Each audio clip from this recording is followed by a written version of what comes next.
Explore today's must-have trends and innovative styles at Mrs. B's Clearance and Outlet. Shop one-of-a-kind finds in today's must-have trends. Explore wall-to-wall deals, furniture, flooring, mattresses, home accents, seasonal favorites, and more. Discover unique new home decor, pillows, accessories, and more. There's something perfect for your style and budget. There's new inventory every day at up to 80% off suggested retail. Discover the style and savings of Mrs. B's Clearance and Outlet. TaxAct knows you don't look forward to taxes. TaxAct doesn't even look forward to taxes, and TaxAct is a tax software company. It's basically TaxAct's whole thing. If TaxAct did things over, maybe TaxAct would end up teaching kindergarten or leading fly fishing tours. But that's a different story for a different ad. So why don't we just agree that taxes aren't fun, but you still have to do them? TaxAct's filing software can help you do that. TaxAct. Let's get them over with. McDonald's presents Burger Reviews by Hamburglar, the classic cheeseburger. Hamburglar? Robble, robble. He said, the patties are juicier than ever before. Ba-da-ba-ba-ba. Robble. Available at most restaurants in this area.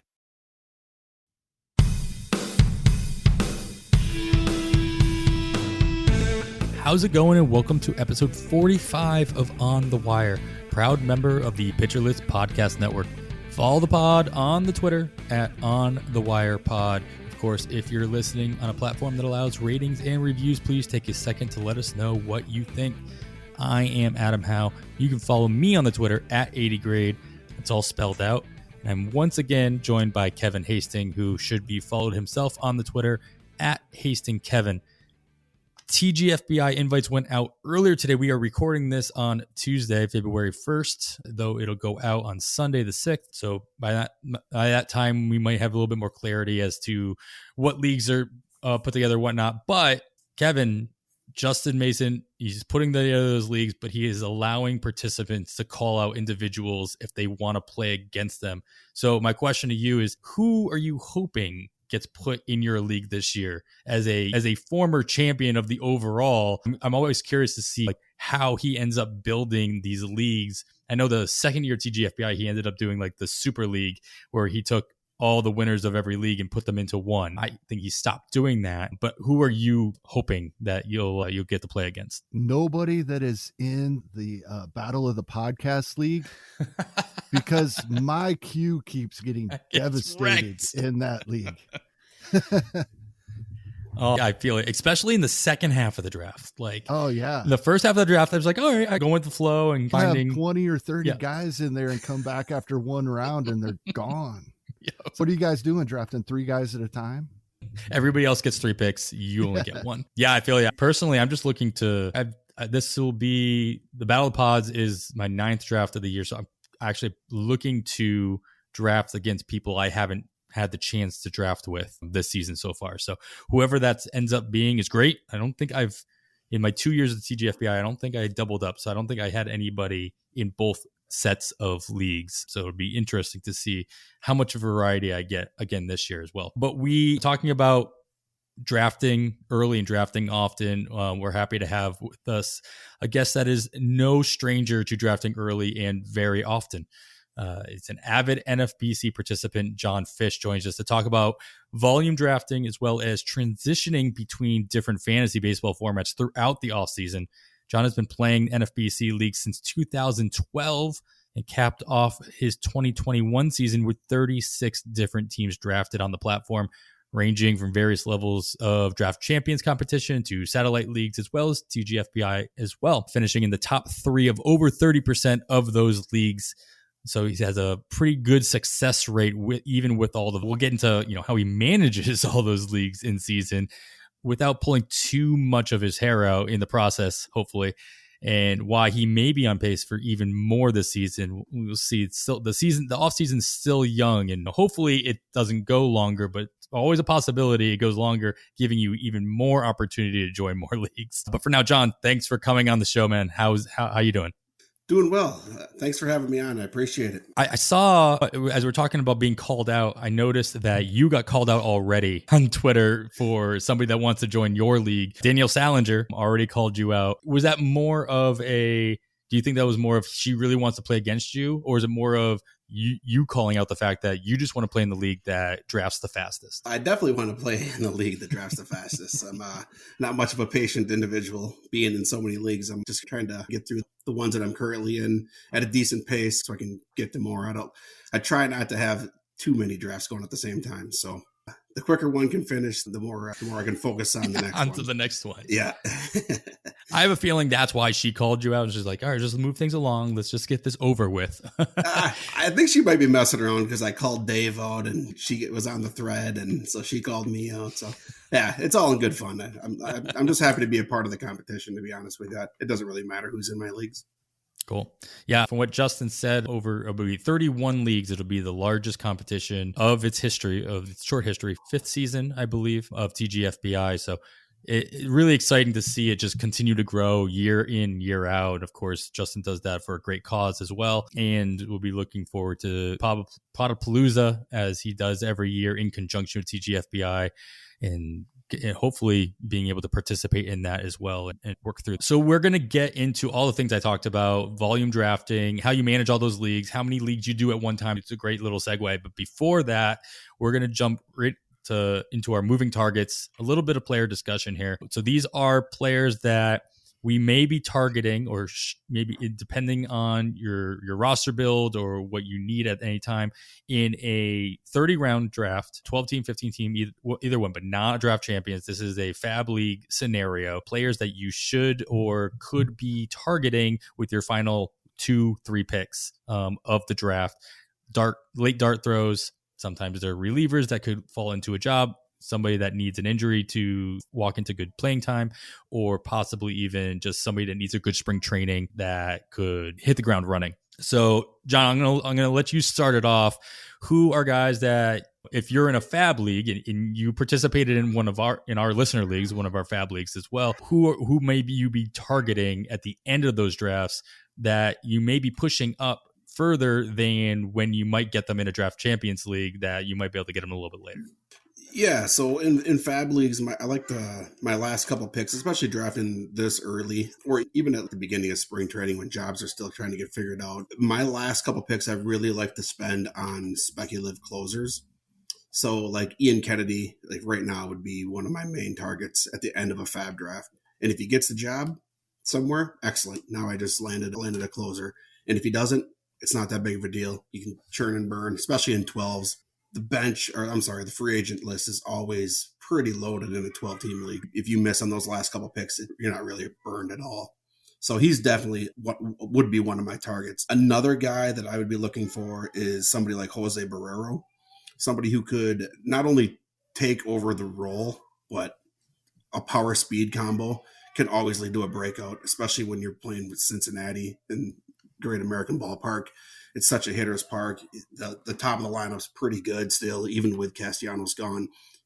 If he were to win the job at short, that's a great power speed combo right there. He did go 19 home runs, 16 stolen bases in his age 23 season last year. So I think that there's a possible breakout coming for him, hopefully this year, because I have a lot of shares in draft champions. He's a great call because he's starting to get bunched up, especially in like draft and holds and draft champions and even FB's 50s, with the other shortstop like prospects that people are targeting, like the Bryson Stotts and Pena over in Houston as well. I think for a little while he was getting pushed aside or forgotten about, that he had already made such a big jump at the major league level, and they actually do really like him in Cincinnati, where the other two obviously haven't made a name for themselves at the major league level yet. So I think that's a good call out.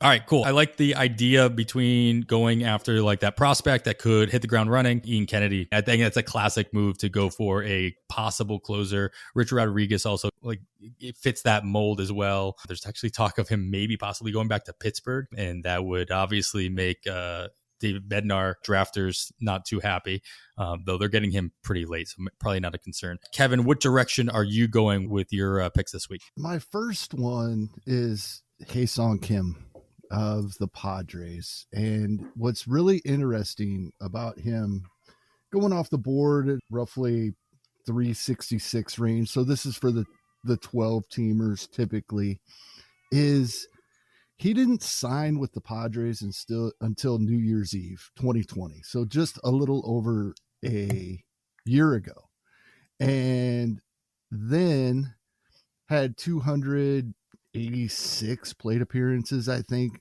at something like that. A very minimal amount as far 298 actually, plate appearances, 8 home runs. He did not hit for average, but he's really interesting to me for several reasons. First of all, I think he's going to improve substantially over what he did in 2021. He just turned 26 years old, and he's had 8 professional baseball seasons under his belt. Only 298 plate appearances in major leagues. The other 7 seasons, of course, in the KBO, where he routinely had a walk rate, the double-digit percentages, and strikeout rates well below 20%. In his first run, I guess you should say, for lack of a better word coming to me, through MLB, he only walked about 7% of the time and struck out 23.8% of the time. I do not see that continuing. I do not see his 241 BABIP continuing when it was over 300 in most of his KBO seasons and close to it when it wasn't. I think this is somebody at 26 years old and as accomplished as he is in another country, in another league, we're going to see vast improvement from him. The other thing is the Padres roster right now is an absolute mess. Roster Resource has Nomar Mazara in their starting lineup, and Jurickson Profar is their starting designated hitter. Ha-seong Kim, as of today, would play every day in this lineup. That's without improving at all. That's just doing what he did last season. So I see a lot of improvement. Looking at his ACT projections, decent batting average, 242, not great, but much better than the 202 he put up last season.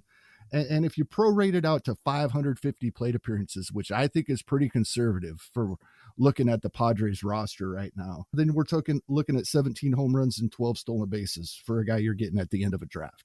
Yeah, somebody definitely to consider. And to your point, that roster is crazy. It's just that can't be a finished product. Like, I know that the good majority of rosters that you see on Roster Resource should be taken with a grain of salt, whether it's the lineup that you're looking at, the bullpen situation, even the rotations for many of the situations, but that specifically the lineup and who's going to go on the field on a regular basis is just surprising. Let's just put it that way. I'm going to go in a similar direction, and I'm going to... I put this name in here last second, and then I realized, hey, this sounds really familiar. It's because I'm pretty sure I mentioned him like on 3 different moving targets last offseason heading into the season starting. That's Jorge Mateo. This time now he's, in Baltimore, traded over to Baltimore during the season last year and actually found his way into pretty much an everyday role, and really reminiscent to when Jonathan VR was there, literally ran with it. This is a player that in a fab league with my last pick, or even my last 2 or 3 picks, that I'm stretching out depending on my roster construction. And if I need stolen bases or I need to hit somebody who could peak some stolen bases for me, this is a target I'd be looking at. And I have absolutely no problem dropping in the first month of the season at most, if he has not found his way into some kind of everyday role. I don't necessarily expect Jorge Mateo to find his way into a starting position. Like, I don't necessarily expect him to be the starting second baseman or the starting shortstop, or even he's outfield eligible right now. I wouldn't be surprised if he doesn't play one more game in the outfield for Baltimore next year. And if anything, he's obviously competing for that second base job with Ruben Odor, or possibly even as a fill-in at other positions. He's shown that he can do that, or at least has enough ability to fill in at those positions. So to gain that multi-position eligibility is a nice touch, but not the target here. Here is Jorge Mateo is all about the possible stolen bases. And even in limited playing time, you look at every single projection, whether it's the BADX or ATC or even Steamer, they've got him anywhere between 84 and 108 games played. So right around the 330 plate appearance mark, he's still going to give you double-digit stolen bases with that limited playing time. So if this is the guy through spring training, he can prove himself that he can play every day, or he can play 6 out of 7 days a week, or even 5 out of 7 days a week, he's going to be able to provide your team something of immense value, especially if you're in a situation where you did not address that stolen base early on and you're looking for somebody that's not going to completely hurt you the rest of the way. And obviously he's not going to help you in many other categories per se. He's a 230 hitter, but he did spike a 280 batting average, granted with I think it's a 359 BABIP while in Baltimore through 107 plate appearances. So that may come down. I actually wish he actually hit more ground balls because he's so fast and he actually can beat those out.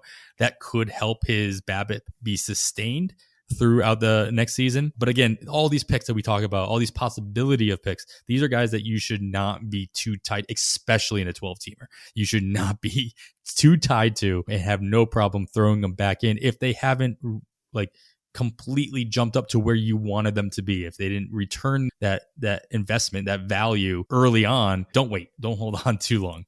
Yeah, I'll say another key piece of strategy that I like to do. Now it's a little tougher this time of the year, but as we're closer to the season, if you're drafting in a fab league, make sure you have a full lineup for those first few days. If you're starting pitch, your number 4 and number 5 starting pitcher, they might not pitch that first weekend. So that you don't want a dead spot. So maybe you take somebody towards the end of the draft that either has a start in those first couple games, or maybe a relief pitcher that can fill in, because you don't want to take zeros in that first weekend. Yeah, it's actually a strategy. I think, Kevin, you mentioned that was your Seth Brown talk last week as well. But I think it's a great point to talk about with the pitchers, filling in those slots, at least with a reliever who's going to pitch at least one, if not multiple days in those first 4 days of that week one. Any kind of edge, any kind of jump that you can get in these types of leagues where it's not going to hurt you. It's not going to hurt you to draft Colin McHugh or Brent Suter at the end of your draft. No matter wherever McHugh ends up going, he's going to end up pitching, and you're going to get some kind of value out of him early on. It's crazy at the end of the season how close all the categories still are. You could be one win away from winning a league, and that could be because a relief pitcher got it in the first week. It's a strikeout here and there, just a little piece of the whip or ERA. So it's just important to try to not take zeros, especially in the first week. Yeah, if you play April the same way you played in September, you're like, that'll definitely give you an edge. Kevin, you got one more name on here. It's a little bit different direction than Kim. So why don't you touch on him? Yeah, he's going quite a bit later, at least on average. Garrett Cooper. And this is all about health. He ended his season in mid-July with a partial tear of his non-throwing UCL. And he had been injured earlier in the season, but when he came back for his second stint last season, in 66 plate appearances, he hit 400, slugged 700, had 4 home runs, and even threw a stolen base in there. It's all about health for Garrett Cooper. When healthy, he's going to hit in the 3rd or 4th spot in the lineup, and he's available around pick 400, 450 in most of these leagues. So we may know more as the season draws closer, but right now he fits this type of pick perfectly. If he's not healthy, if it looks like he's not going to be healthy, then it's someone you easily can let go. But if healthy, you're getting a 3rd or 4th hitter in a lineup at the 450th spot in a draft. Yeah, and I like this pick in this situation, this fab league, way more than I like him in a draft champions or in a draft and hold, because you only have so many roster spots in those types of leagues that you can, quote, possibly waste. And if you've already risked that waste of a roster spot with other injury prone players, or if you're taking too many prospects, which I'm guilty of in at least 1 or 2 of my leagues, I'd be avoiding Cooper in those scenarios. But at the end of a fab league, like you said, like all these players, I got no problem. If it turns out he's not healthy, you can do fab before the season starts. So you can make up those bad picks in the first. Now you're spending some fab, obviously, but especially in a shallower league like a 12-teamer, there's going to be options out there. You don't have to spend too much. All right, well, that's enough player discussion for now. Right now is time to pick John's brain about all the drafts he's already done this offseason and how he plans on transitioning into different formats as draft season moves closer to March. And you hear even more talk about it from pretty much everybody. But before we do that, we're going to take a quick break. Hey, Alex Fast here, and thanks for listening to this podcast on the Pitcher List Podcast Network. If you're a fan, consider supporting all of us by getting a PL Plus subscription, where you're going to get an ad-free website and get access to our Discord, where you can talk to all of our podcast hosts and staff. Plus, you can hang out with our incredible Pitcher List community. It's basically a baseball sanctuary year-round for as low as $8 a month. You can sign up at pitcherlist.com/plus, and you're going to get your first month free with promo code podcast. Also, don't forget to check out everything else we do as well, from YouTube videos, live streams, newsletters, off-season articles, TikToks, breakdowns, over 15 baseball podcasts on our network. We can't stop talking about baseball even during the off-season. So sign up for PL Plus today at pitcherlist.com/plus and use promo code podcast to get your first month free. All right. Thanks for listening. Let's get back to the show. All right, we're back. So we're going to spend our time here picking John's brain about, I know that I would guess, if I had to guess, we have about 50% of our listening audience knows you very well, John, or they drafted with you, or they've seen you talk on Twitter, and they understand you do a lot of drafts. And a lot of them listening may do a lot of drafts as well. Maybe not as many as you, but they do plenty. And I think the other half of our listeners are just like, what are you doing? They can't quite comprehend it. And I'll admit, like I said, I'm doing my ninth draft. The Battle of the Pods is my ninth draft of the season. I plan on probably doing a few more before the season starts, but I've pushed myself further this year than I ever had in the past. And let's just get into it. Like, how many drafts have you done so far this year, and what formats have they been? So I actually just started my 27th draft about 2 hours ago. Hold on, 27th. Because when I asked you this 4 days ago, I'm pretty sure you said 22. And so in 4 days, you've added 5 drafts. Well done. No, 22 DCs. And excuse me. Yes, you're right. And then of the NFBC 50s. But yeah, they're all draft and hold that I've done. So there's no fab in any of these leagues so far, except for the on the wire draft that we did.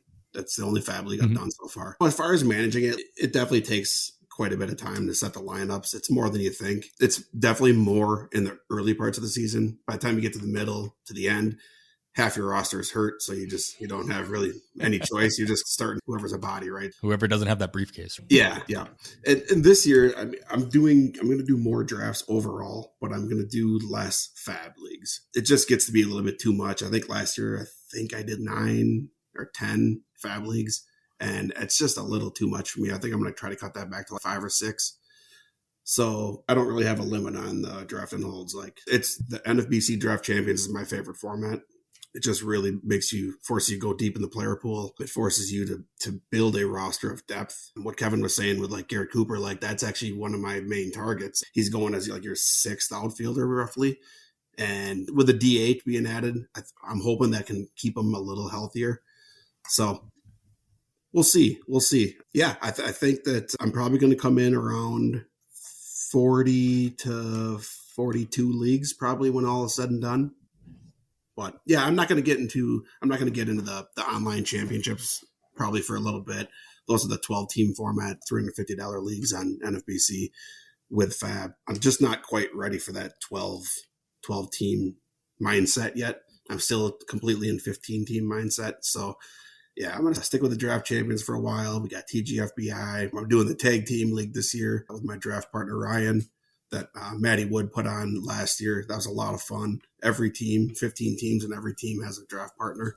It's a lot of fun. So yeah, and then I got my main event, and I know I have that at some point. So yeah, a lot going on. I love draft season. I'll basically going to always be in a draft from here until opening day, whenever that is.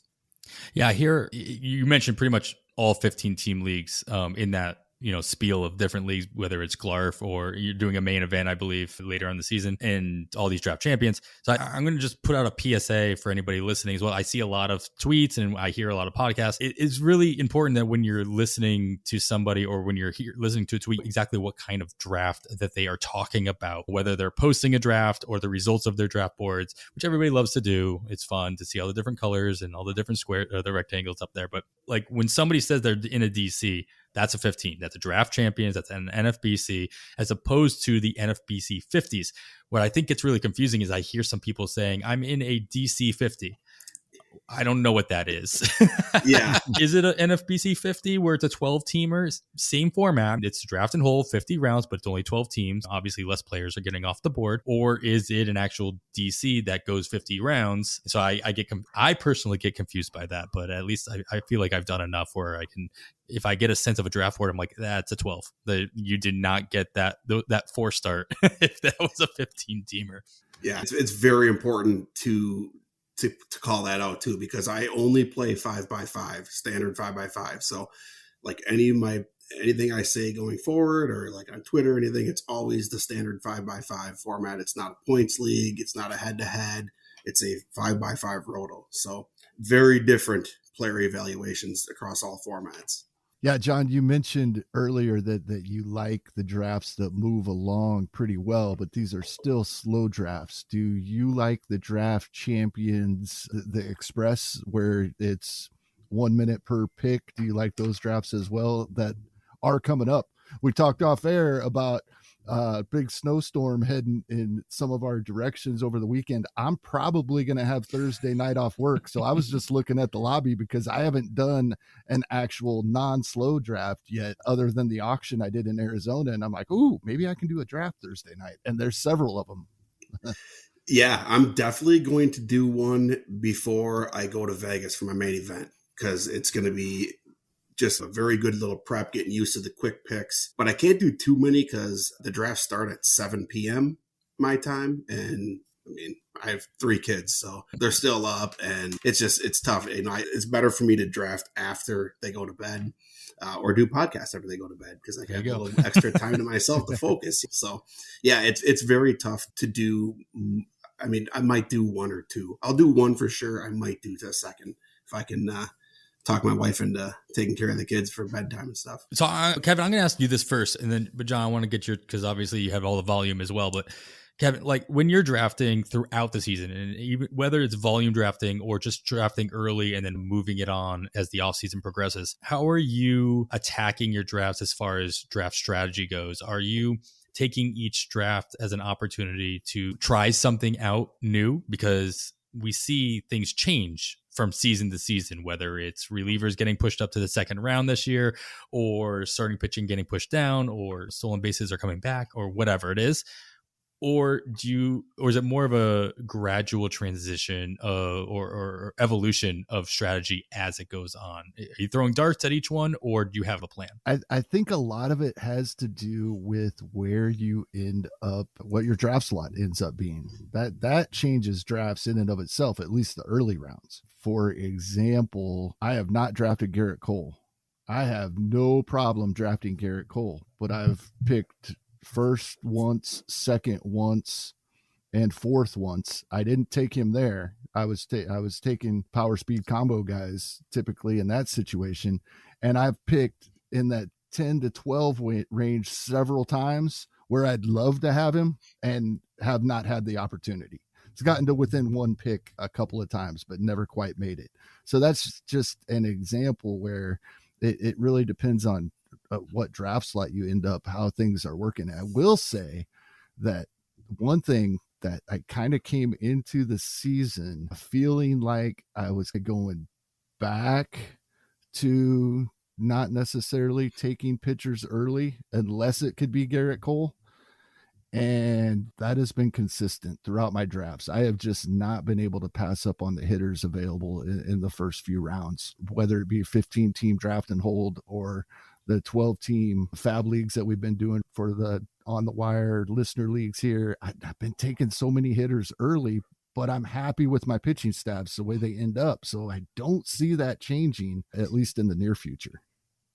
So John, how about you with the volume that you've done and going in that you're going to have the volume, right? It's not you're like, oh, I just feel like drafting another team and it just snowballs. Like you knew going into October that you were going to have at least, 30 to 40 teams, if history at least was any indication. So did you go into it knowing like, all right, let's try this out? Or did you like go into it like, I have a certain mindset that I know I'm going to have, and then I'm just going to let it evolve based on the draft room, or as draft season narratives change and like players getting pushed up or what have you, do you let that evolve that way, or are you trying different things?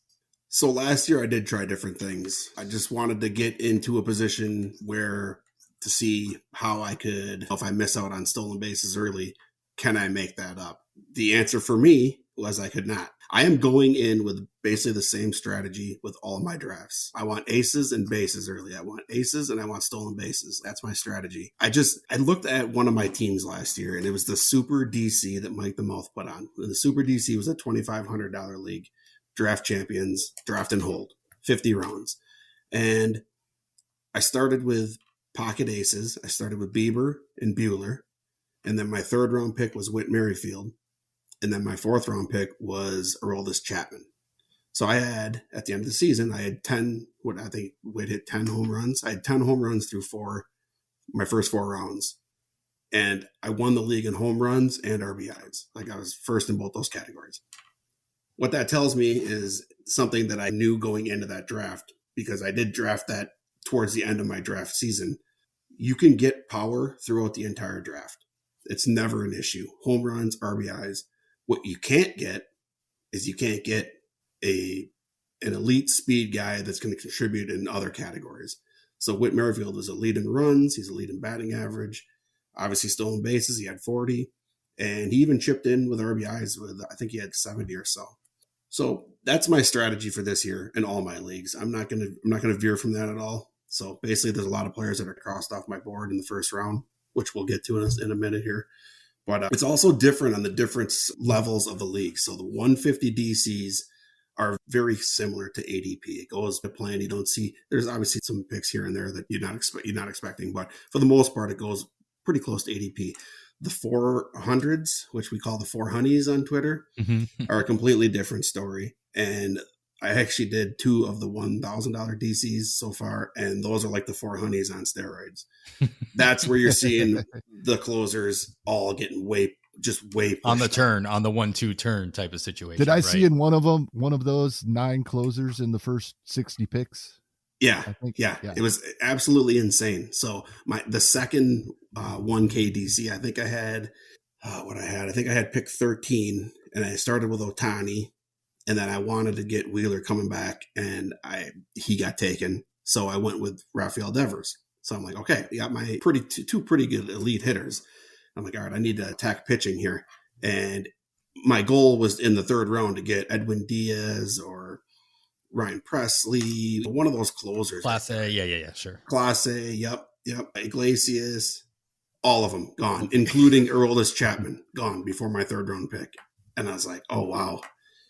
I'm like, okay, I'm gonna pivot here. So I went with Story, and then I took Robbie Ray in the 4th and Flaherty in the 5th. And basically I missed out on all the closers. And there's just nothing you could do really, unless I wanted to push up a Kelly Jansen or, I don't even know who else I'm trying to think of here, but unless I want to push those guys up, Gallegos or Romano, and I can't do that in the 4th round. That's crazy, especially the beginning of the 4th round. So yeah, so I kind of got caught off guard a little bit there, but those 400s and I'm not doing any more 1K DCs, but the 400s they're nuts. They're absolutely insane. They almost play like the main event does, where everybody's okay. I don't care what ADP is. I'm going to get my guy. And that's what happens. And if you're not ahead of it, you're going to get left behind. That's what happened to me last year. I did 3 of those 400 drafts and middle of the pack in all of them. Didn't cash in any of them. Wasn't prepared for it. But this year, you hear about that, especially with the main event. I think that's the most talk you hear about, is how the drafts in Fab too. We talked about it all last season during our pod. Is that it runs differently. And I think a lot of it has to do with, it's like you said, it's the mentality of the people who are going into those leagues. They're playing against, in my mind, this is just what I'm seeing, because I haven't played in a main event yet, but they're playing with themselves. Like, they're not playing as like with everybody else. They're just playing with themselves. They're playing against themselves. Mm-hmm. They've got everybody in it has their own specific rankings. Like, the fact that you have to be in a draft room and see the ADP, that means absolutely nothing. And I know we talk about you should ignore ADP. There's some strategy to using ADP in those environments that you talked about, even in the 150 DCs or in TGFBI or in any other kind of standalone league. But what I've gathered from those 1,500 leagues, like main event, or even like you said, the $1,000 DCs, it's on a different level because people are just playing on their own level. They're not playing to the level of the room. They're playing to the level of themselves, which then just throws everybody else off. to your point, I got a plan.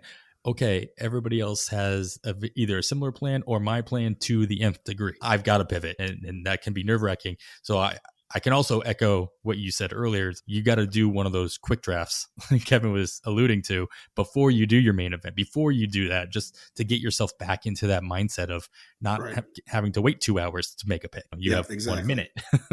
Exactly. And the thing is, like when those, it's not just the elite closers or the elite starters getting pushed up. It's all of the other mid-range closers and starters are also getting pushed up now. So do you want to reach for a elite closer or do you want to reach for a mid-level closer? And you just can't miss in these competitions that have the overall component. You have to be balanced. If you're in round 30 and you don't have any closers, it's just, you can't really punt it. So you almost have to get lucky. And because a big portion of your entry fee is going towards the overall competition. Now, in like the 1,000 DC, I'm perfectly fine with winning the league and not worried about the overall because the price. Not shedding a tear, no. Yeah, no. So it's fine if you want to try to punt a category in one of those really high dollar leagues. But yeah, like the 150 DC is like a pretty good portion are going towards the overall. So you really want to have a balanced team. So yeah, I guess it depends on how you want to draft. Do you want to? A lot of people, I don't know how you can pay for a closer. It's drafting right now. Drafting right now. There's like 10, 11 sure closers right now. If that, if you don't miss it, you're really rolling the dice on one of the 10 categories. Yeah. You know what? I was listening to our other podcasts on the network, In the Deep. They had the guys over there had ENT Eaton on, and ENT Eaton went on this whole side rant about that exact point. Like, drafting right now, are you putting yourself at a disadvantage in an overall competition where you don't have that security, where you don't know what's going on? And there's a big part of me that like, hey, listen, I've done 4 DCs already, so it's like months ago they all finished. So I'm in that boat as well. But he brings a good point. It's like, if more information, you're not necessarily you don't have to take those kind of risks. You don't have to push up the closers that you don't know have a job, like Kenley Jansen or what have, like you alluded to. So something's on the round. I'm going to ask you, John, should we be waiting? Should we be waiting to do these drafts until, especially in the situation where we're in a lockout, in an overall competition, and where you can't really rely on hitting those big risk targets that everybody talks about as well? So, you can get these big targets later in the draft and they can hit, and lucky you. DiPietro, I think he mentioned like the closers he got the year when he won the overall DC, he got them all super late, and that was a big reason why he was able to win. It's got all that extremely high value. You can't necessarily rely on that. Nobody's relying on that this year. Everybody's jumping up in the second, third, fourth round for their closers because they don't want to take that risk. So I go back to my actual question. Do you think that we should be waiting to do these overall competitions until, at the very least, spring training is underway? I think if you're only doing a handful of leagues, it makes total sense to wait closer to the season. But if you're doing a lot like I am, everybody in the draft room was in the same boat, right? Like we all know the same information at that time. It makes a lot of sense why people want to wait closer to the season, but at the same time, it goes both ways. Like in my early draft season, like back in November, and even the one draft I think I did at the end of October, I got a guy like Corey Knebel in the 29th round. And he's going 20 rounds earlier now because he's signed with Philly and everybody thinks he's the closer. So it's like you get some insane values early, like way early in draft season. But yeah, I guess it's all about personal preference. Like I said, if you're only doing a handful of leagues, you might as well just wait closer to the season. There's no sense drafting now if you're only doing a couple leagues.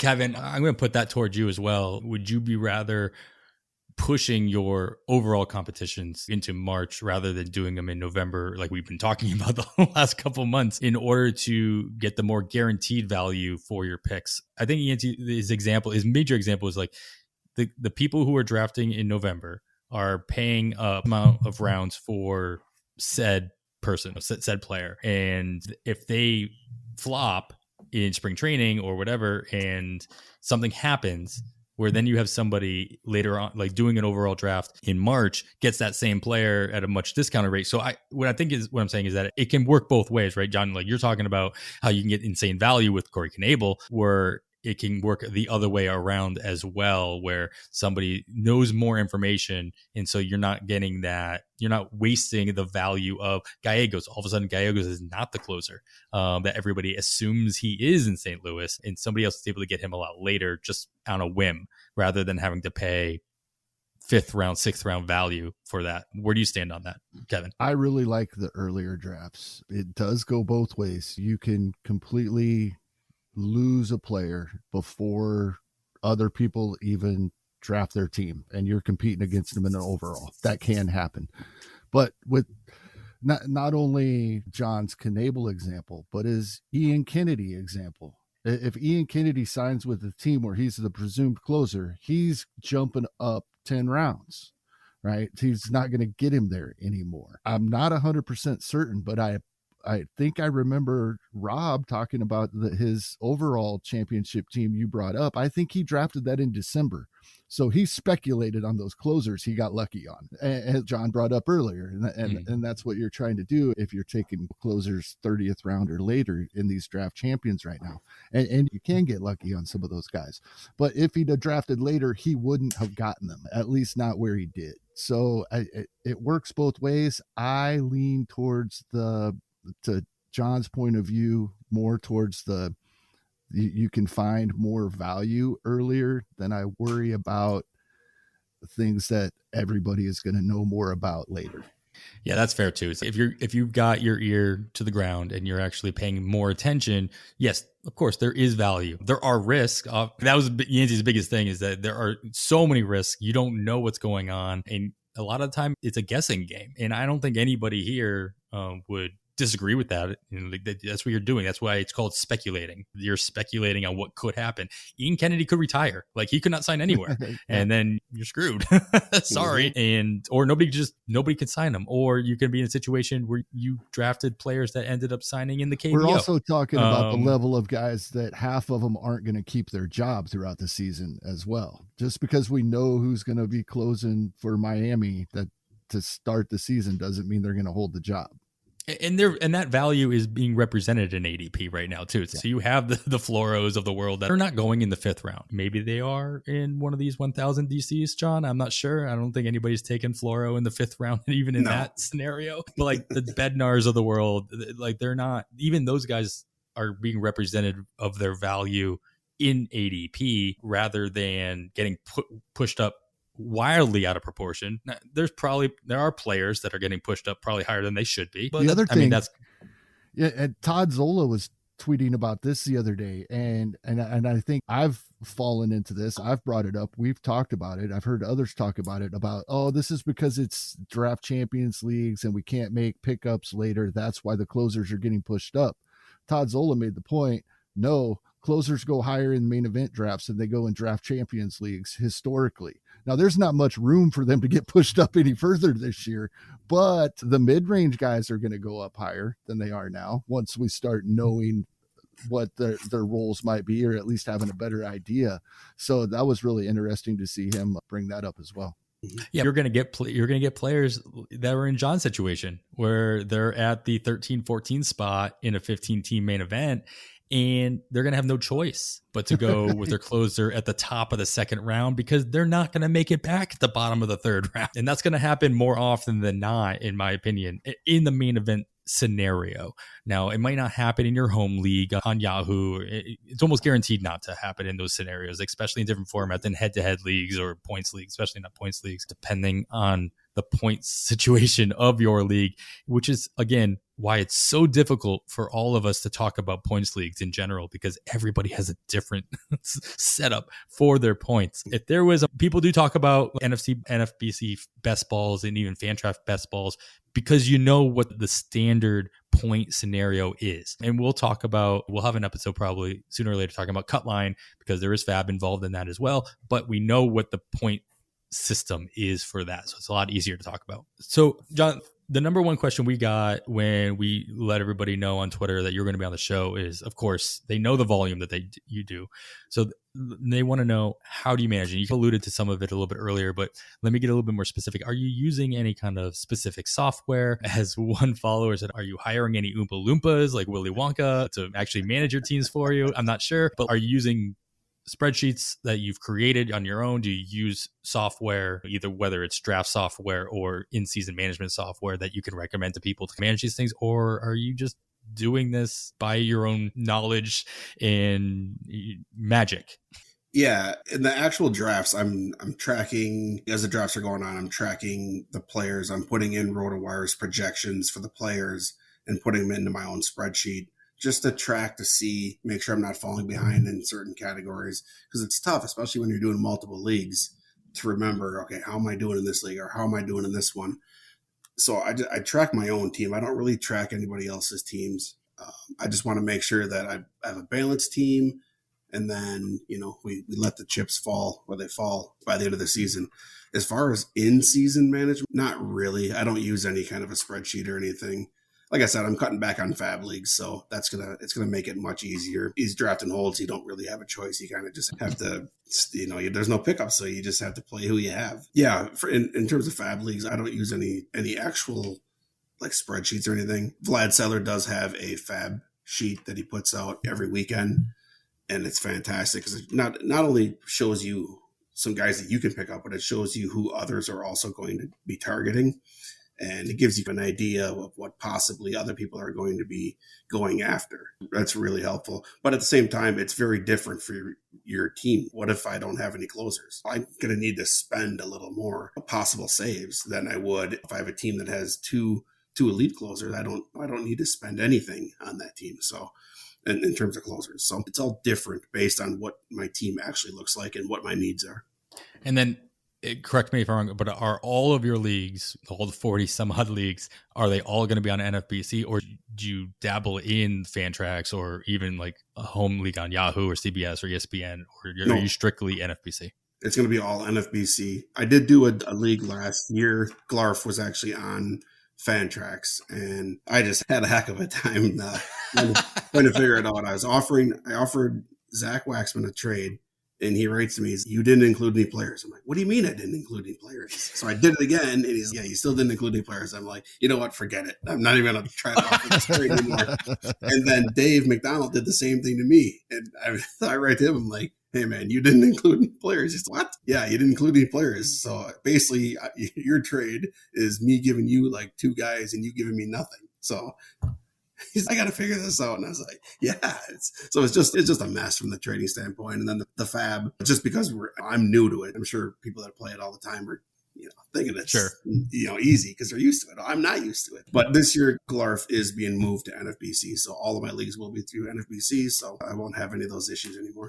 I hear about it all the time from people who are just trying out NFBC for the first time. Like, it's like doing any format on any platform that you're not used to. It's like, all right, I've literally somebody put training wheels on me. I need to figure out how to get everywhere. And it can be confusing, especially if you're on multiple platforms with different leagues. Like I told myself I was going to cut back one of them, and I can't do it. So I'm going into this season with 4 different platforms between new Yahoo, Fantrax, and NFBC. Like anything new, is going NFBC, but I still have all these other old leagues that I want to make sure that I'm being competitive in and I'm not taking for granted. But so it's difficult. It's not Fantrax specific. It's any format that you're not used to. So I totally get it. And I'm joining Glarf this year. I'm pretty excited about it. And I was also very excited to hear that it was being moved to NFBC. So I'm not opposed to that at all. So I know there's some people out there that are upset that they're losing the OBP portion of that league, because obviously NFBC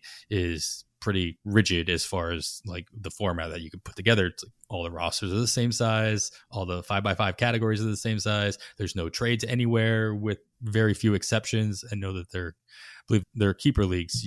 There are trades involved in that, and we'll be able to trade in Glarf since it is just like a satellite solo league. No, because we'll have the overall with all the other Earth leagues. Kevin, Hopefully you're getting TARF. Is TARF up off the ground in Texas? I think we're close. I think we're at 10 participants and still hoping to get it put together for 2022. Yeah. Yeah, I'm excited to see it grow. Armchair Roto is Russell is heading that up, and yeah, he just sent us all a message today that searching out. So any listeners out there, any type of, if you're involved in this community at all, we're looking for a couple more that want to draft in Austin sometime in March once we get a date set. Awesome. And then I know that Zach Waxman left Glarf to go start a league, a Canada-based league. I don't know where they'll be drafting, or Canada's kind of a big place, so I'm not sure. Yeah. A specific we thought Texas was big, trying to decide on a central location. Try that with Canada. And then I know that there's a scarf going to be put together in Southern California, or at least they're attempting to. And then I think the going name right now for the St. Louis one is simply Slarf. So we have Scarf, Slarf, and Glarf all like right in line with each other. So to go along with, let's see, Werf, Nerf, Turf, Barf, and Barf. And obviously the original Barf. Wasn't sure if there was a Florida one, Flarf, or any other version of that going on. But hopefully as many as possible is what I say. Yep, absolutely. So let me talk to you guys about the idea of diversifying. And I think that this is a divisive strategy that I've been hearing a lot about and differing opinions. I think generally I would hear over the year a consensus that it's really, especially if you volume draft, it's really good to diversify your roster to hedge your bets in case you hit on a bunch of guys that are going to get hurt early or hurt at all. And you're not stuck holding the bag in all of your leagues at the same time. But then the other side of the coin that I keep hearing is like, no, if you do your process correct and you're targeting your guys, you could win really big, just like any other gambling opportunity for the most part, that if you pick the right guys in all of your leagues, you could win big in all of your leagues. So Kevin, like, where do you stand on the idea of diversifying your rosters, whether it's at the beginning or the end of your drafts?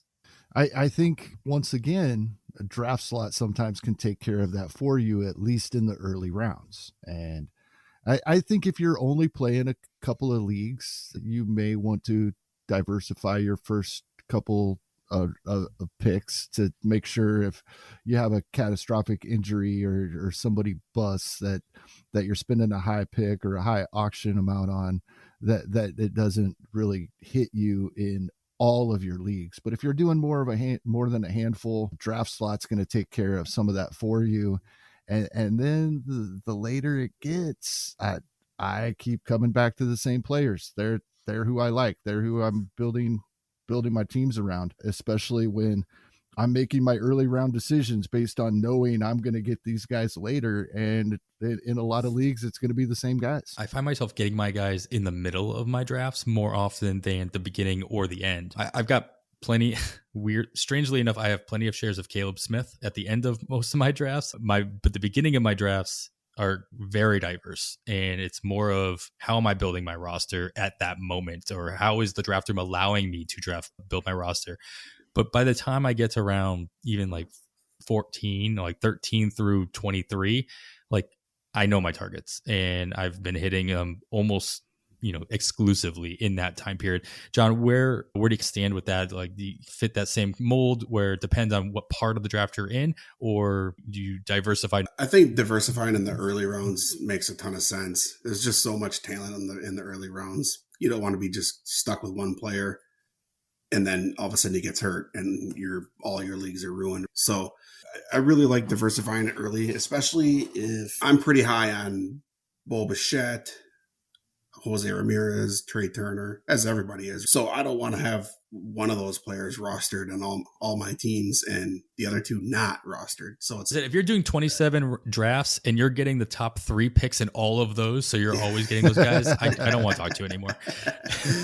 No, but let's say I had the top 3 pick in, let's say 10 of them. Sure. I want to make sure I probably have 3, and 4, shares of those players.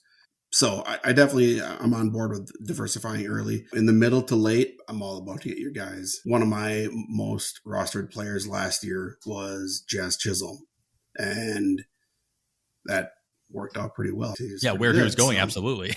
Yeah. And that's the main reason. He was a power speed combo, and he was a dual eligible player that he was going right at around 23, 24. So yeah, if he was there, I scooped him up in a ton of my draft champions drafts.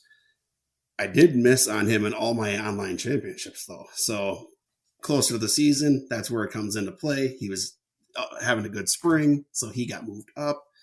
And he just went up to a place where I was just a little bit less comfortable taking him.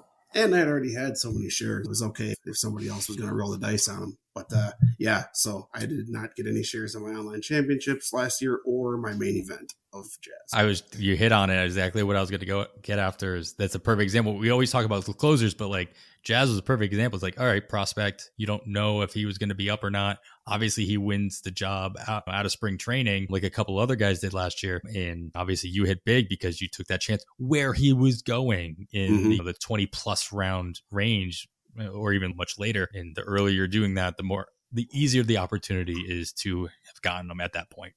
All right, we're talking about diversifying your rosters. And I like the comments, Kevin, that you were making about like, it depends how many leagues you're in. So if you're in less leagues, as Bill Hammock asked us on Twitter, I think we hit on that, Bill. So hopefully that answers your question, and whether or not should you by diversifying if you only have 5 or 7 leagues versus 27 leagues, and maybe it's a little bit better to diversify with less leagues.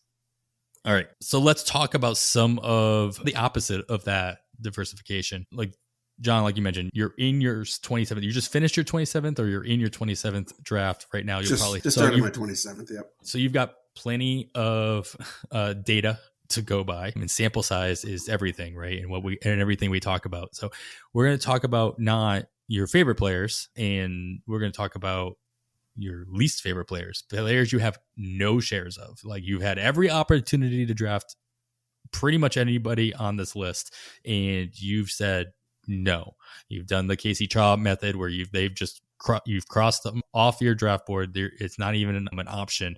I'm going to go down and talk to you about why. Kevin and I have some as well. So I'm going to start with Kevin and I's because there's a lot less players on our list because we've done a lot less drafts for obviously. And I'm gonna start with one of mine. I'm gonna start with Starling Marte. I don't have any Starling Marte. I want to say it's because it just hasn't fallen that way, but I found myself completely avoiding drafting Marte especially at the ADP of 29. So in a 15, it's going at the end of the second round or thereabouts in your typical 15 teamer. If we're going by ADP, maybe not in $1,000 DC. We'll just stick with the ADP for this conference. And I started thinking about why is that? And there's probably a handful of guys that I haven't had, but I probably would get in like the second or third round so far. But Marte, I keep finding myself stuck in that narrative that we talked about with Derek in a previous episode, Kevin, about just the injury concern. And I think my exact words in that episode where I like Marte, but I think if he goes a place like the Mets, I'm probably going to be out because, and literally like a week later, he signs with the Mets. It's just, I have that narrative in my head, and Derek talked about it as well, that the Mets just have not had a good history of handling injuries properly. Either they're rushing guys back and they get re-injured really quickly, or they just don't know what they're doing. I'd like to think that they have medical professionals on staff that actually do know what they're doing, but they're not really helping that narrative for sure. On top of that, Marte, almost all of Marte's value is in his stolen bases, right? Like he can add a little bit. He doesn't hurt you anywhere else for the most part. He obviously helps you tremendously in stolen bases, no matter how many games he plays. And he has not played a lot of games in most seasons. Going back to, he's projected to play in about 137 games by most projection systems. He hasn't done that since 2019. And before that, he's only done that 3 or 4 other times since 2012 when he entered the league with Pittsburgh. And so I don't necessarily trust him to hit that number. And the one thing I know Marte's got going for him is he'll hit those stolen base numbers, whether he plays 70 games or 140 games. Like he just does somehow. Back in 2017, he still swiped 21 bags, only playing 77 games. So if given the opportunity, I know he'll still do it. I just don't trust that he'll be given that same amount of opportunity, especially with the Mets. The Mets had an average amount of stolen base opportunities last year across the league, and they were 4th from the bottom in success rate with 68%. So they're still, they're not given the opportunities.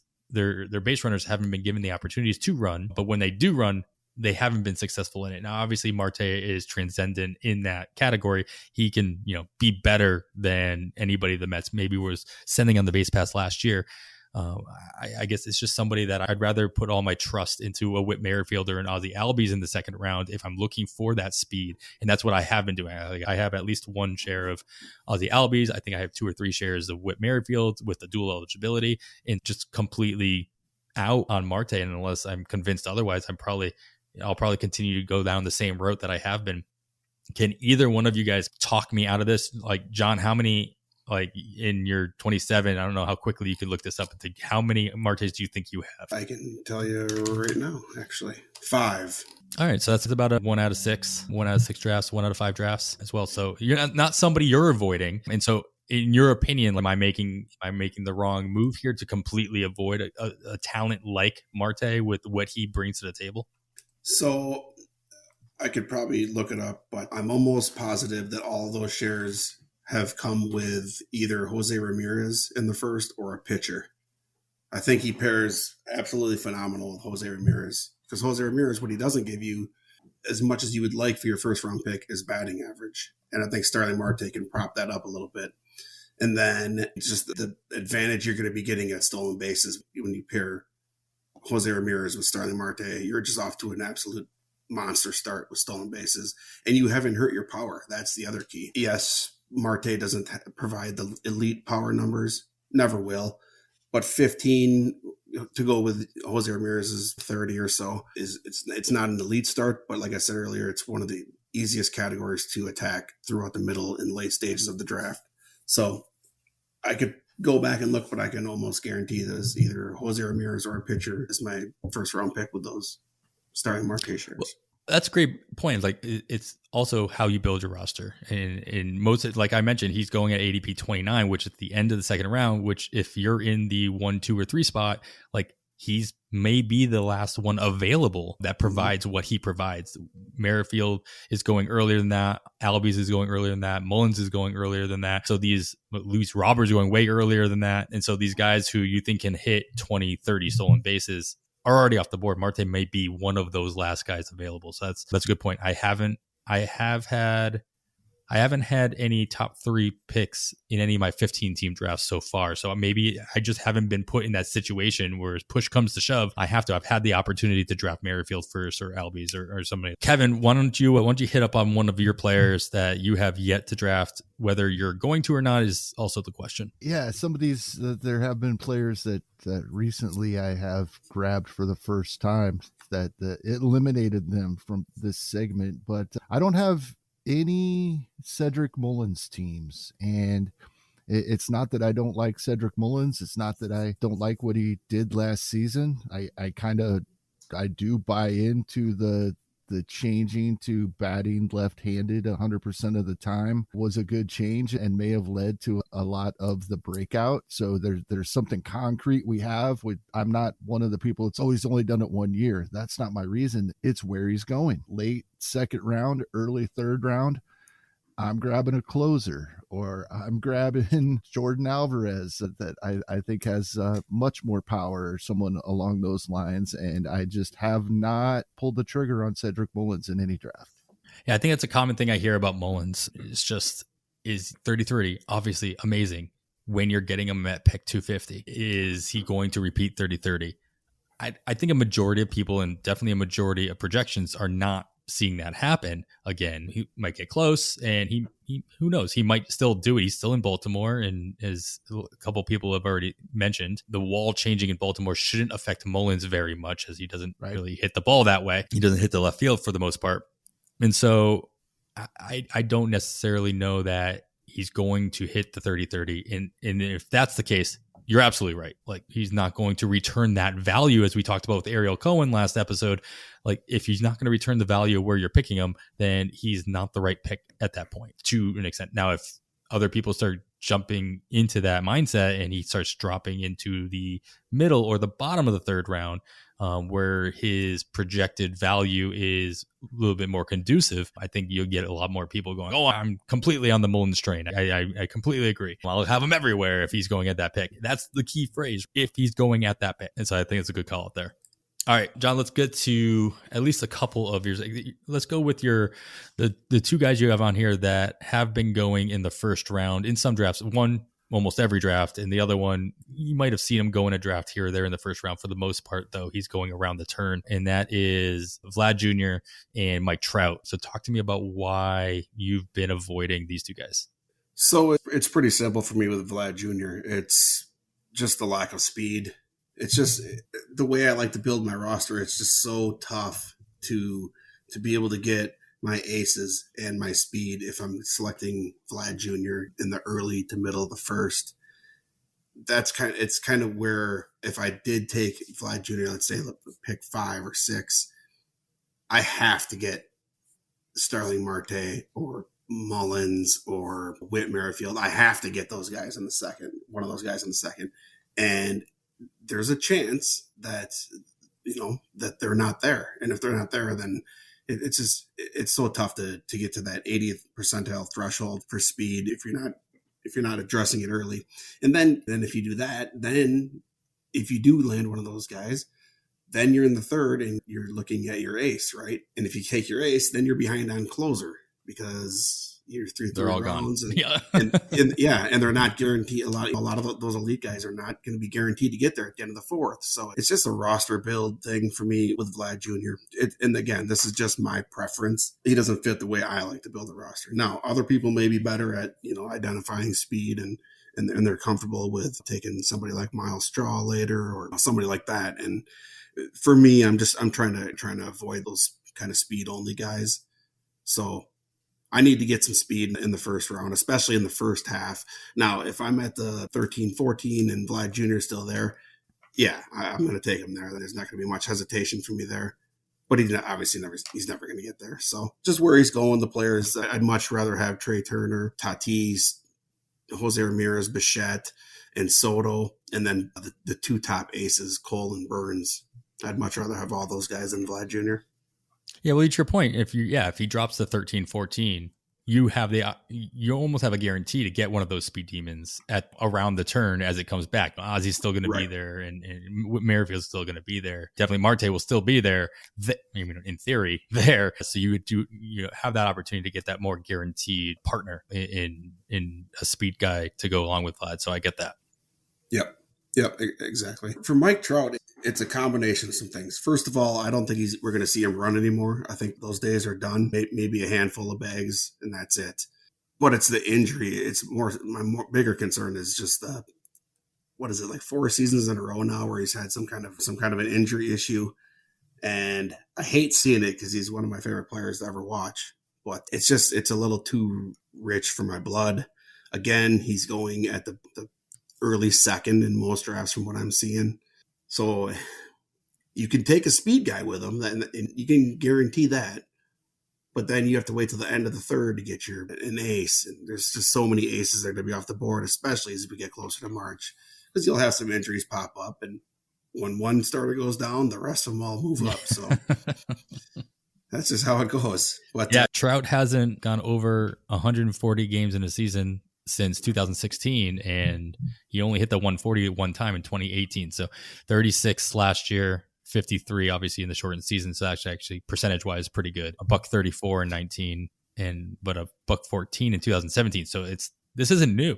Like to what you're saying, like this isn't new for him to miss time. I think people just forget about it just because how good he is, and in those seasons where he does still get 134, 140 games, he's still over 200 RBIs in runs totaled, over 40 stolen home runs, and he was still giving you the 20 or at least double digit stolen bases, which I'm completely in step with you on. That's gone. Those days are gone. And when you say he's at a point where if he gives you chip in stolen bases this year, I'll be pleasantly surprised. Yeah, it's just five steals max, I think, is what we're looking at. And if you're the Angels, why would you have him run? There's no reason to. So he's still fast. He's still elite athlete, but it's just, I think that the days of running are done. All right. We've talked a lot about the closer situation in drafts. So I'm going to jump ahead to a couple of my guys that I have 2 guys. I'm going to pair them together that I haven't drafted, and I will in March if I know what their situation is. And that's Blake Treinen and Craig Kimbrel. And I know a lot of people are drafting these guys with with assumptions. And it goes back to what we talked about a little bit earlier. This is not where I want to make my assumptions. Like, I'd rather make my assumptions or my guesses in the 40th round or 30th round, and not so much at pick Craig Kimbrel at 116 and Blake Treinen at 167. Like, I'd much rather pay. These guys are both very good if they're in a closer situation. We know what Kimbrel can do when he's not in a closer situation. It's not very good. But when he is in a closer situation, he's proven time and time again, he's a very good capital C closer. I have no problem paying up for either one of these guys if they are in the role. Like, I'll pay more than their current ADP. I have no problem jumping them up because I'll have to. But I don't want to use my picks at this range in the draft for something. It's still uncertain. I think personally, there's too much assumption that Craig Kimbrel is going to be traded away. I won't be surprised if he is, and he's traded to a place like Philadelphia, even where he supplants Knebel, or even goes to LA, which I think is the biggest rumor because of the hole there. And then that actually just hurts my other guy, Blake Treinen. So I'd rather be addressing other situations at that point in the draft rather than take my chance on these guys. And if I still haven't, and I've only had one draft so far where I have not addressed closer early in the 3rd, 4th, or 5th round, I'd rather go after a guy like I did in this Battle of the Pods draft with Gregory Soto, who is at least been announced he will be the opening day closer. They've already announced that. Whether he keeps it all year, obviously is completely up in the air based on his history. But at least I know from day one he's in the role. These guys, I don't know. So at this point, I'd rather go for something a little bit more specific that I need at that time in the draft. And this is exactly why you see those elite closers get pushed up, because if you don't get one of those sure things, now you're rolling the dice. At this, here we are in February, like, there's just no roles that are refined out there outside of those top 5-6 guys. So it's a guessing game. If Kenley signs elsewhere and Kimbrel gets traded to anywhere but the Dodgers and Treinen is named the closer, he's going to move up. He's probably going to be right up there with the elite closers, I would think. Oh, yeah. Treinen will be with the Diaz's in the Class A. Oh, absolutely. That's the best situation you could ask for as a closer. Yep, exactly. Yeah, but as you're drafting now, you don't know that. So, you take the safety of guys like Mark Melanson. Like, we know he has the role, even though he's obviously not elite, but he has the role. And he's been saying this about Melanson. I know there's a lot to talk about, but we've been saying that about Melanson for years. He's not elite. Yeah. He's not elite, but yet he still finds a way to be in the top 5 total saves for the season in Major League Baseball, no matter where he ends up pitching at. So he's an anomaly. He's in that sense, he's an anomaly. He's an amazing anomaly in that situation. But yeah, his role. He's on a bad team, but he's got the job, and there's nobody competing with him in Arizona. Yeah. It's probably, as long as he doesn't get traded, he's probably going to still get 25 saves. He's going to have a long leash. But yeah, I understand why people are avoiding him. But he's a safer pick right now than those guys you were just talking about. All right, let's see. Those are some relievers. John, you've got one starter on your list. Let's hit that one up before we jump back over to Kevin. Who is the only starter on your list that you've combed through all your drafts, you realize you have not drafted? And I guess I'm curious to know, at what point do you think that you would consider drafting him?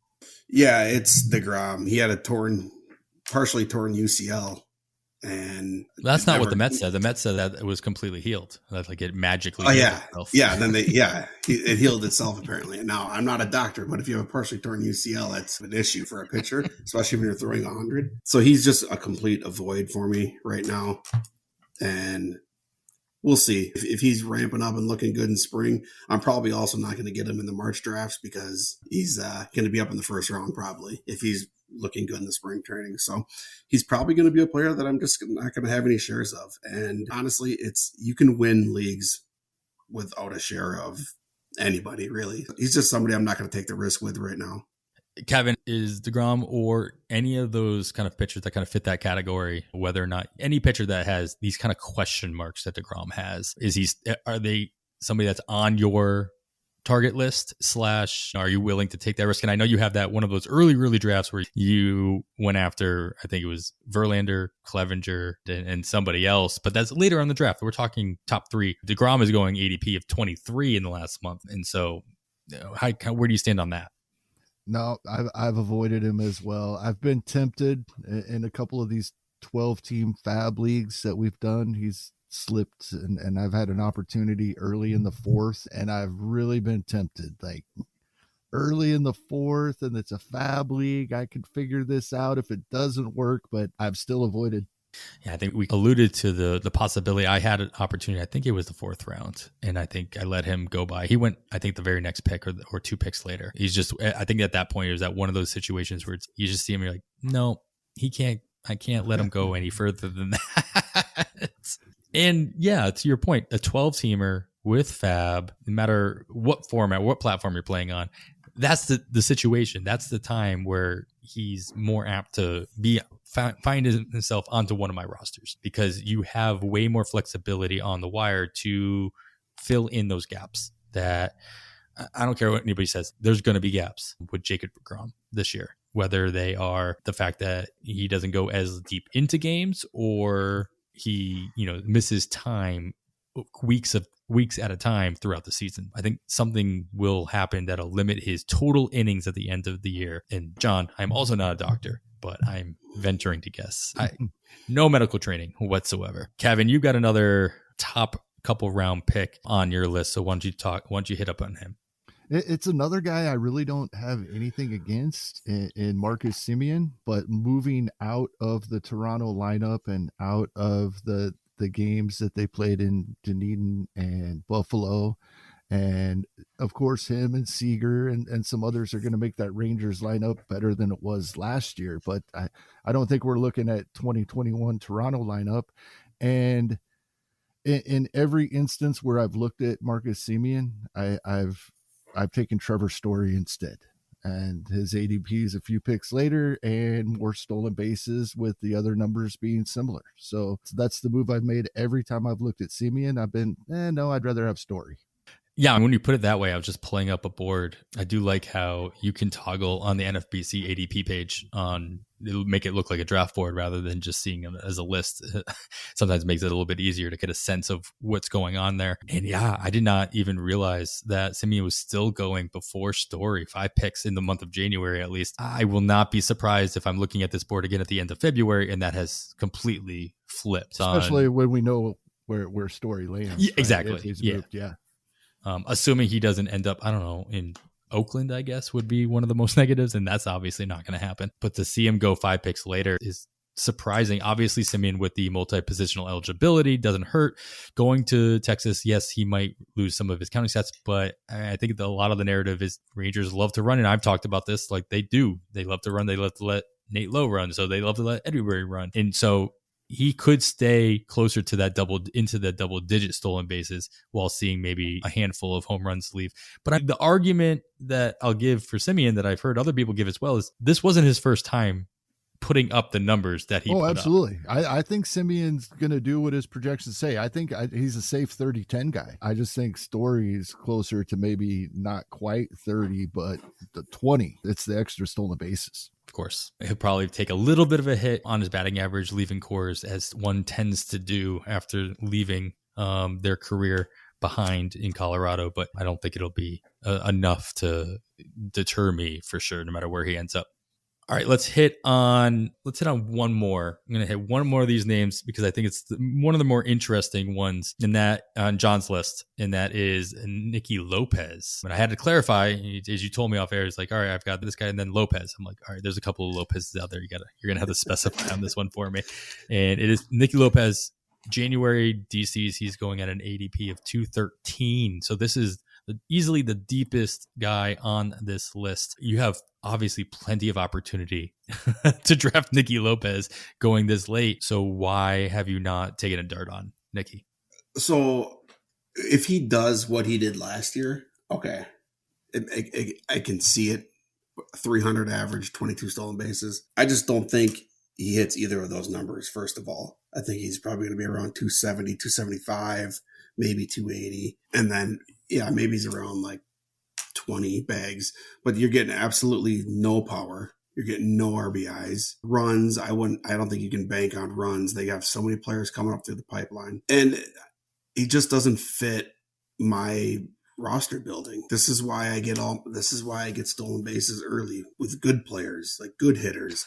So I don't have to spend a draft pick down here where I'm taking somebody like Nicky Lopez, where I'm getting absolutely no power. What'd you say his ADP was? 231 in the month of January. Okay. You're looking at, that's where I'm like maybe locking up a catcher. Middle of 16th round. Yeah. Maybe locking up a catcher. There's some interesting first baseman around there, like Brandon Belt's around there. Closer speculation, maybe another starter. There's just so many other players I'd rather attack around there. Hey, no, I'm sorry, John. I'm going to clarify. That was a typo. It's a 213, not 231. So it's actually at the back end of the 14th round. Okay. So, yeah. I'm not hurting your point. Yeah. No, that's where I'm taking a shot on somebody like Patrick Sandoval, who has top of the rotation stuff. Mitch Garver's around there. That's one of my targets for catcher. You're looking maybe possibly like Colton Wong can maybe slip there as your middle infielder. I'd much rather him. Gene Segura. These guys are all so much better hitters than Nicky Lopez. So, yeah, he's basically a complete fade right off my list. I said earlier, I don't want to have all these guys, these rabbits that I don't want to have to rely on them for essentially one category. So let's say he drops to 231. Kevin, are you, is this Nicky Lopez somebody that you're targeting? I think you know where I'm going with this. Yeah, I've drafted him a lot. And it's going back to different philosophies earlier in the draft. This is somebody I'm after when I do draft Vladimir Guerrero Jr. or I do draft Freddie Freeman or Pete Alonso. I think they pair up great when you're getting so much power and RBI potential from those other guys and then making up for the bags with someone that won't hurt my batting average like Lopez. In those instances, yeah, he has been a target of mine. One of the early drafts before there was any ADP, I think I took him in the 11th round, which is way too high. Haven't had to take him that high since, but yeah, I've still been drafting him. Yeah, you just grabbed him in the Battle of the Pods draft that we're doing right around that 231 mark in the middle of the 16th. That's where I was getting mixed up there because I was looking at the round draft board and I was looking at an actual draft board and not the ADP draft board. But what I liked what you did with Lopez, and not only did you get him so much further than his current ADP, which obviously is going to add value to that pick, but you did that pairing not so much with like your first couple picks. You did get a Vlad Guerrero and a Jordan Alvarez, who's you need the stolen bases, but you paired him with what we talked about a couple episodes ago with Joey Gallo. Like he is a Gallo pillow if he can do anything close to what he did last year, providing the stolen bases, providing the average buffer, not helping almost anywhere else. And maybe he does. Maybe he finds his way toward the top of the lineup and he can get some run support. But yeah, Gallo's going to give you all those other things. Yeah, this is a league where I have Guerrero Jr. and even with, so this is interesting. I tracked this team with ATC projections, and even with Gallo and Jesus Sanchez, Max Kepler, and some of these other guys in my starting lineup, I have enough power from the guys at the top and middle and enough batting average from guys like Luis Arias, even with no power from him and Lopez. I'm coming out above that 80th percentile threshold for batting average that John talked about that we try to target. And I have my home runs and stolen bases that I'm targeting just by mixing and matching some of those guys. It's the most extreme mix and match of power from certain guys, speed from certain guys, average, otherwise it all has to work. Like losing anybody throws a whole wrench in the whole thing. But as of right now, it all works out. Yeah, I think we talked about this last year with I hate drafting a guy like that so early and then just telling myself, all right, cool, I'm good with stolen bases. I don't have to worry about it the rest of the year. So like when you are putting all your eggs into that one speed demon basket or power basket or wherever that basket might be, it's obviously you have to make sure you don't get yourself in that mindset throughout the entire draft. Hey, I need to continue to draft all the categories because if one guy goes down, the whole ship goes down with them. And I do want to hit on this last guy on your list, John. And I think it's interesting because I think it was a couple of weeks ago at this point now, there was a kind of a poll tweet going out about first basemen that are going in right around the same range, right around the 50 ADP 50 range. And that's the Matt Olson, Pete Alonso, Goldschmidt, and obviously Freeman and Vlad are going much earlier than that. And who you'd rather have. And I was in complete agreement with you. I didn't comment on the poll, but like I've drafted Goldschmidt in a bunch of places, and I've drafted Goldschmidt over Olson and Alonso as well in many opportunities. So I'm curious to see why Matt Olson is just completely off your list. And you said you'd rather have Goldschmidt, but why is it that Olson is completely just not on any of your teams? So Olson and Alonso are in the same boat for me. I just don't want those three categories. It's the three categories that for me are the easiest to attack later in the drafts or middle of the drafts. At least two of them anyways, home runs and RBIs. I can get that with a plethora of guys throughout. Schwarber is one example. But then, especially if he goes to Colorado. Yeah, that's the new rumor too. Yeah. But then at the same time, those guys are first basemen, Olson and Alonso, and I have some targets that I love in the 9th and 10th rounds from first base. You got like Josh Bell and CJ Cron in the 9th and the 10th. You have Hoskins, you have Votto. Like that's where I want to shop for my first base. That's where I can get my power. That's where I can get my RBIs. Where Olson is going in the 4th round, like that's where you can get a 2020 bat like a Rosarena or something, or another ace or one of the elite closers. I'd much rather one of those guys, one of those resources essentially over somebody like Alonso or Olson. Yeah, it's all about supply and demand, and what kind of demand these guys have. Is I understand with Olson, the sky's the limit on those three categories that he provides. He's obviously already putting up a plethora of those three categories in Oakland, and if all the rumors come true, all the Yankee fan rumors come true, and he gets traded either to New York or anywhere else, he'll do that and then some. And he may not hurt your batting average. He's not going to help it though. And obviously he's not running. So I get that. Kevin, do you echo a lot of that with Olson and Alonso, or do you see yourself with shares of these guys on random teams for different reasons? I have Alonso in a couple of spots, and that's been recently. It seems like he's fell a little further than he was earlier in draft season, but in general, no, I agree with John. And the two names he brought up, Josh Bell and CJ Cron, that's a perfect spot. If on the teams I don't have Vladimir Guerrero Jr., that's what I'm looking at. Yeah, it seems like people discount first base because it has a history of not being as deep as it could be. And I wouldn't say that it's deep right now. There are definitely tiers, but the cliff doesn't seem to be as cliffy. I think the cliff in price is steeper than the cliff in production. There you go. Right. In first base ADP, you're looking at first round Guerrero Jr., second round Freddie Freeman. Yeah, we're dropping to end of the 3rd, early 4th for Olson, and then 4th round Goldie and Alonso. Then we're all the way to the end of the 5th for Abreu, and then we're outside the top 100. It drops all the way down, and next thing we're down there with Cron and Bell, and they're going in big bunch, 10, like John said, and that's, as Ariel called it last episode, a hot spot. Nice hot spot for first base back there. All right, that's awesome. I think that these are some great names to either keep an eye on or not keep an eye on, as we've been as we haven't been doing. We'll see if things change as draft season moves on, and if you start seeing some health notices on Jacob deGrom, or we realize somehow the Angels come out and say Trout will continue to run, which nobody believes will actually happen. So we'll see if anything changes with any of these guys as draft season goes. But consider that as a strategy. And I think I talked about this with Nick Pollock, and I know I mentioned Casey Chalk made this popular.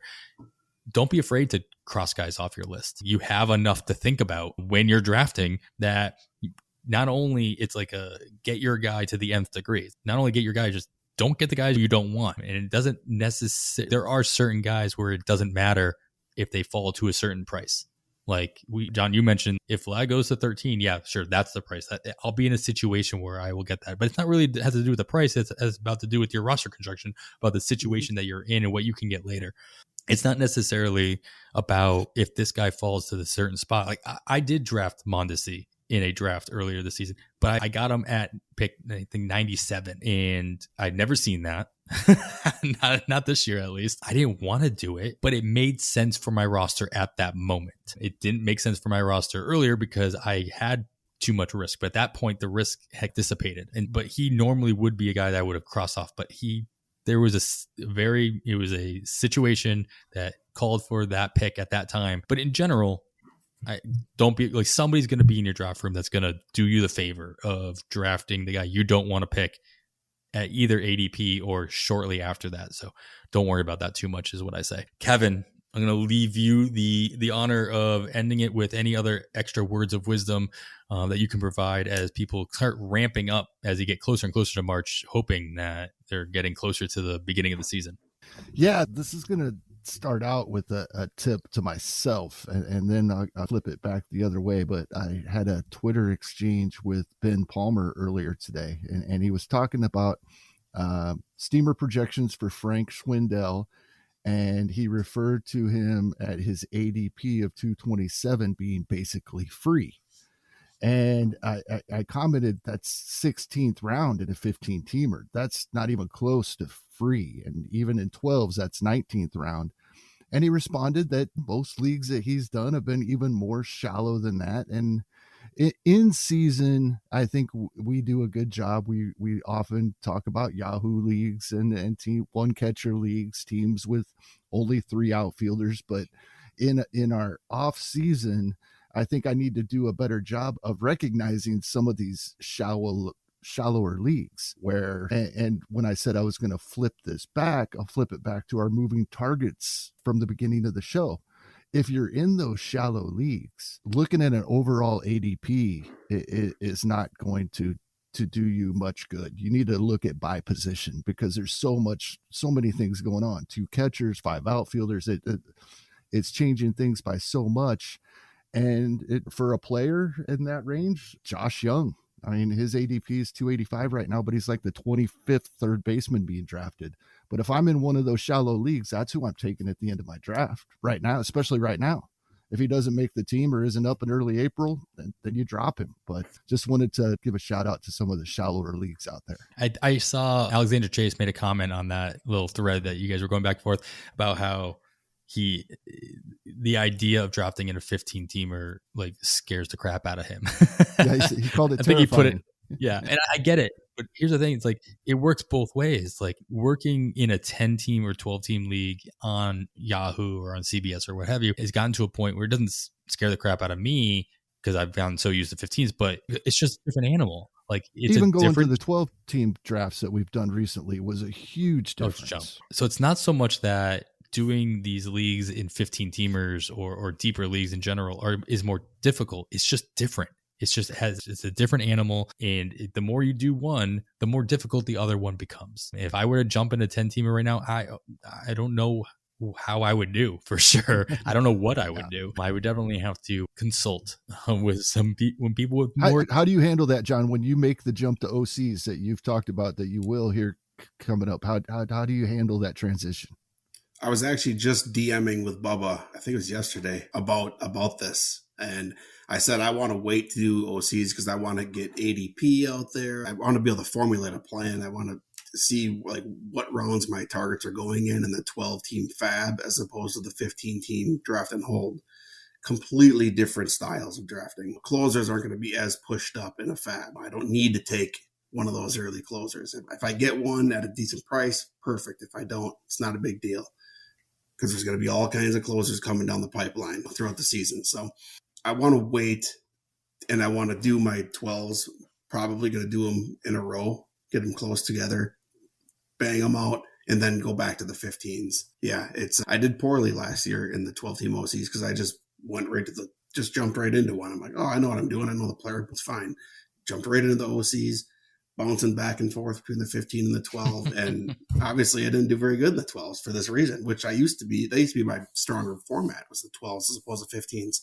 And yeah, so I want to take my time and really assess the ADP, see where guys are going, see where my guys are going that I'm targeting. And I'm going to have the same targets really, but it's just a matter of putting the puzzle together with the 12-team OCs. Or when you pull the trigger on those targets, you actually jump them up in a 12-teamer just because you can fill or get a different value later on. So yeah, jumping into our listener leagues, I started my offseason with an NFBC 50 and then went into the DCs from there rather than the other way around. So going from the 12-team to 15-team, but I stuck with 15s for 4 or 5 drafts before going into our listener leagues, which are 12-team fab leagues, completely different animal.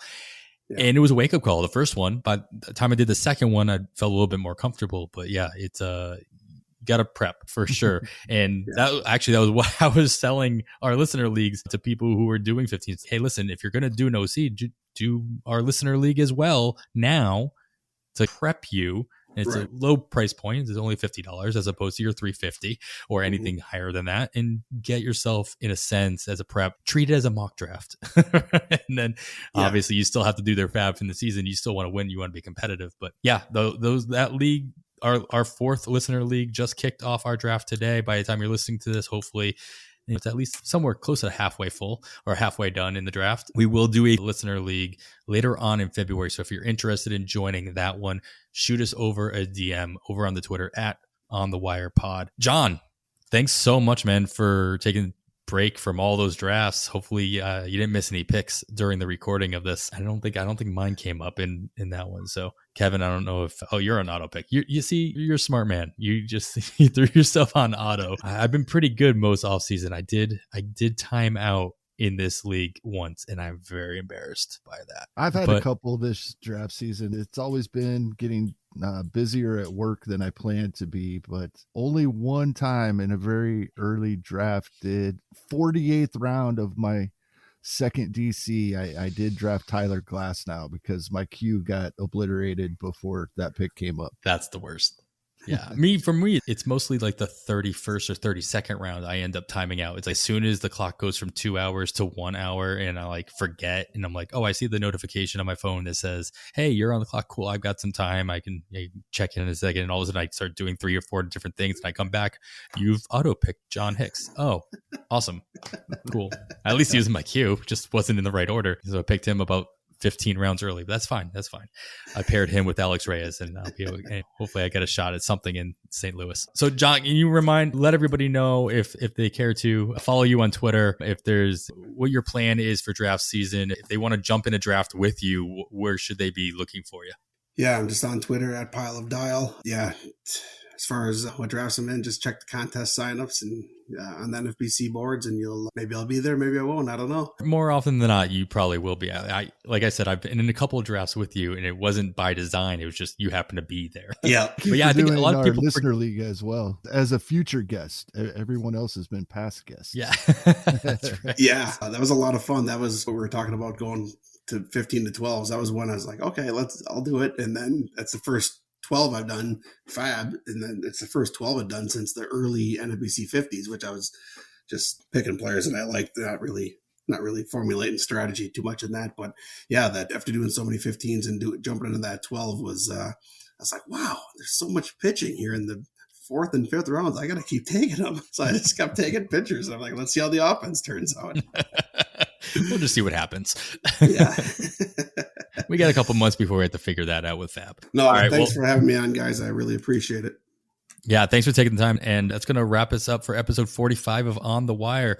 Please make sure to subscribe, share, and review the podcast wherever you are listening. Even if your review is a general tweet out there into the ether and not a specific platform, it goes a long way to let us know what you think of the show and lets others know how fun it is, hopefully. Make sure you're listening to all the other great podcasts on the Pitcher List Podcast Network by following at Pitcher List Pods on Twitter for updates and subscribing to both the Pitcher List Fantasy Baseball podcast feed and the upcoming Pitcher List General Baseball podcast feed as well, which should be launching hopefully by the time you're listening to this. You can follow myself on the Twitter at 80grade. It's all spelled out. Kevin is at HastingKevin. And once again, our guest, John Fish, is at Pile of Dial. So look for him on the Twitter as well. Thanks once again for John Fish for joining us. And on behalf of Kevin Hastings, I am Adam Howe. With that, we bid you goodbye. We got another day of NBA action. So it's time for your FanDuel crew to make their bets. You know, the new customers who bet $5 get $150 back in bonus bets if you win. You just can't miss tonight. Make every night a watch party only on FanDuel. 21 plus and present in Louisiana. Permitted parishes only. First online real money wager only. $10 first deposit required. Bonus issued as non-withdrawable bonus bets that expire 7 days after receipt. See full terms at FanDuel.com/sportsbook. If you or someone you know has a gambling problem and wants help, call 877-770-STOP. TaxAct knows you don't look forward to taxes. TaxAct doesn't even look forward to taxes, and TaxAct is a tax software company. It's basically TaxAct's whole thing. If TaxAct did things over, maybe TaxAct would end up teaching kindergarten or leading fly fishing tours. But that's a different story for a different ad. So why don't we just agree that taxes aren't fun, but you still have to do them? TaxAct's filing software can help you do that. TaxAct. Let's get them over with. McDonald's presents Burger Reviews by Hamburglar, the classic cheeseburger. Hamburglar? Robble, robble. He said, the patties are juicier than ever before. Ba-da-ba-ba-ba. Brabble. Available at most restaurants in this area.